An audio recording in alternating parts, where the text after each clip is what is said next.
Hello dear students, welcome back to organise knowledge channel. और आज की जो वीडियो है उसमें डिस्कस करेंगे worksheet number 28 for class 8th, subject social science है। और ये वर्कशीट आपके लिए 12 नवंबर 2021 के लिए शेड्यूल की गई है।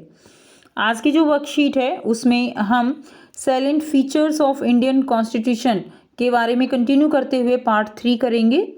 वर्कशीट शुरू करने से पहले प्लीज़ चैनल को सब्सक्राइब कर दीजिए, बेल आइकन को प्रेस कर लो ताकि आपको आने वाली वीडियोस की नोटिफिकेशन वो समय से मिल जाए। Now let's start.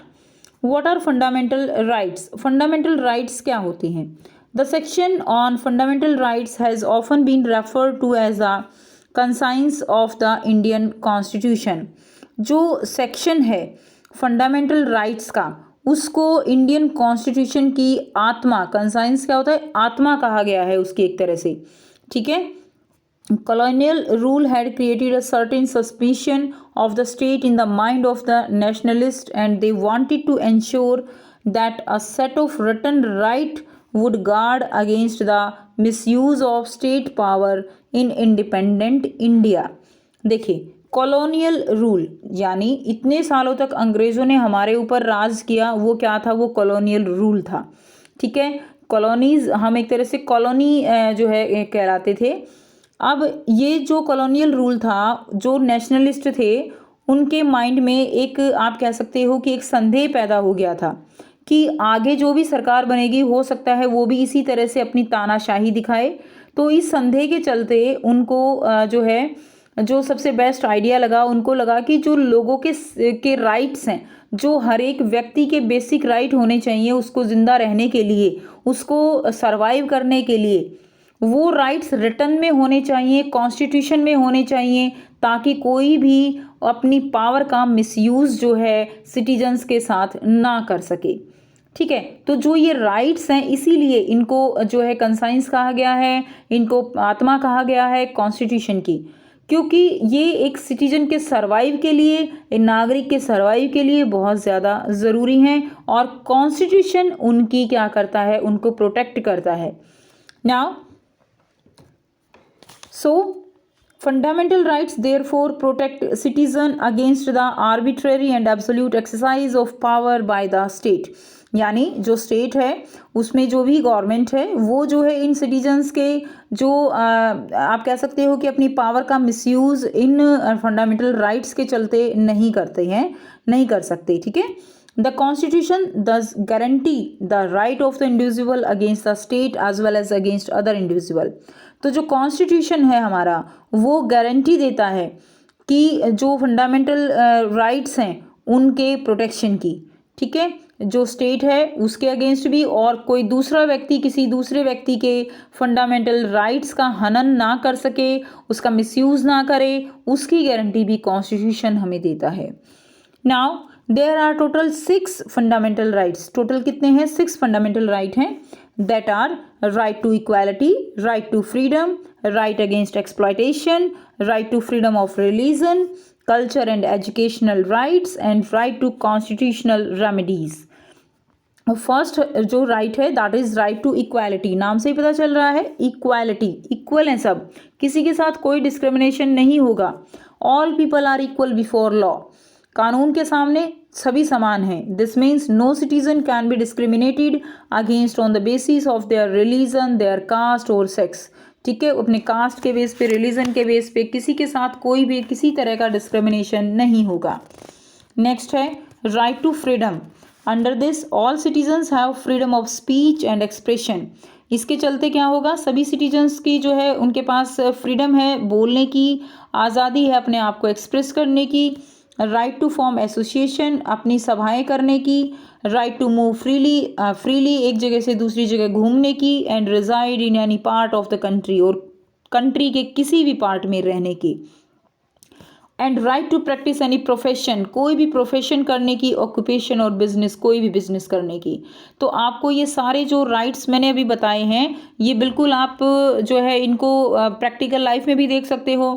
किसी के पास किसी तरह की, किसी के ऊपर कोई बाउंडेशन नहीं है कि कोई ये काम नहीं कर सकता, कोई देश के इस कोने में नहीं जा सकता, कोई बिजनेस शुरू नहीं कर सकता, कोई फ्रीली मूव नहीं कर सकता, कोई बोल नहीं सकता। सारे ही राइट्स जो हैं हमें दिए गए हैं। जो कि किसके अंडर आते हैं, राइट टू फ्रीडम के अंदर आते हैं। नेक्स्ट है राइट अगेंस्ट एक्सप्लॉयटेशन। तो इट प्रोहिबिट ह्यूमन ट्रैफिकिंग, जो देह व्यापार होता है, बेच दिया जाता है, ठीक है, लेबर करवाई जाती है, और 14 साल से कम बच्चों को जो मजदूरी कराई जाती है, ये उसके अगेंस्ट जो है हमारा फंडामेंटल राइट है। Clear?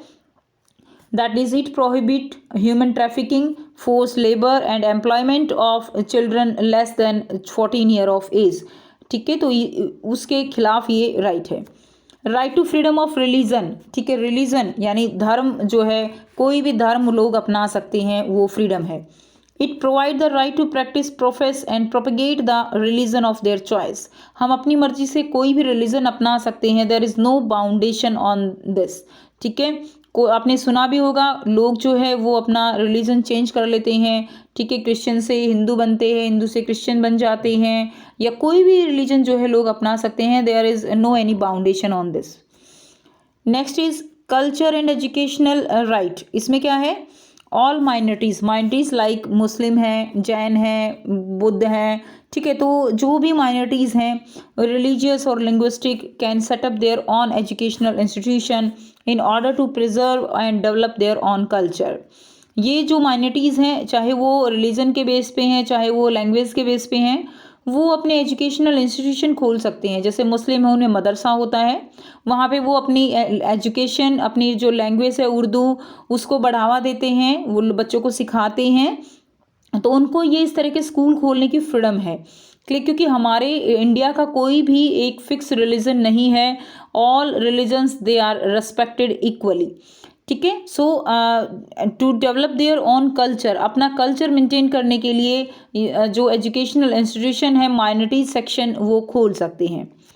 Next is right to constitutional remedies. Constitutional remedies क्या है, ये आप कह सकते हो कि ये जो राइट है हमारा, ये बाकी जो राइट हैं उनका एक तरह से बॉडीगार्ड है, उनको प्रोटेक्ट करने वाला है। कैसे? It allow citizens to move the court, ये सिटीजन्स को कोर्ट जाने की अनुमति देता है। And they believe if that any of their fundamental right have been violated by the state, कि अगर स्टेट के द्वारा या किसी दूसरे पर्सन के द्वारा किसी भी फंडामेंटल राइट का जो है, अगर आप सोचते हो कि हनन कोई कर रहा है, उसके ऊपर कोई आँच आ रही है, तो वो जो पर्सन है वो अपने राइट को बचाने के लिए वो कोर्ट जा सकता है, डायरेक्ट अपील कर सकता है। ठीक है, this is the right to constitutional remedies. अब आपको यहाँ पर बहुत ही इजी 4 क्वेश्चंस दिए गए हैं, जिनके आंसर हम 1 बाय 1 डिस्कस करेंगे। फर्स्ट क्वेश्चन है, what do you understand by fundamental rights. Fundamental rights से जो है आप क्या समझते हो? So those rights which are considered essential और fundamental for the life of the people are called fundamental rights.